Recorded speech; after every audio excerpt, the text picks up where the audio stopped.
Ciao, sono Yolanda, filastrocche.it e volevo raccontare un momento la mia esperienza sul web che naturalmente è proprio cominciata in pratica grazie alla maternità. Infatti grazie alla maternità mi sono trovata a casa con questa bambina, ho visto che in rete filastrocche all'epoca ancora non ce n'erano e ho aperto questo servizio che si chiama filastrocche.it e da lì è stato tutto un crescendo sulla rete.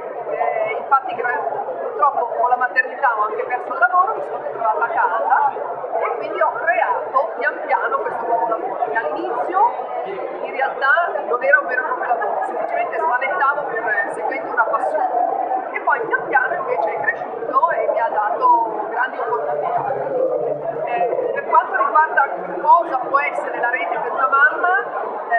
può essere veramente tanto, perché la mamma in rete può trovare informazioni, informarsi, può confrontarsi con altre mamme, perché ormai esistono servizi che mettono in contatto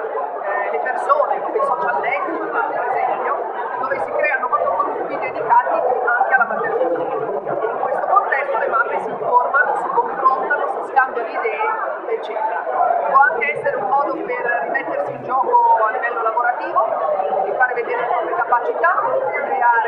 non solo creare un blog per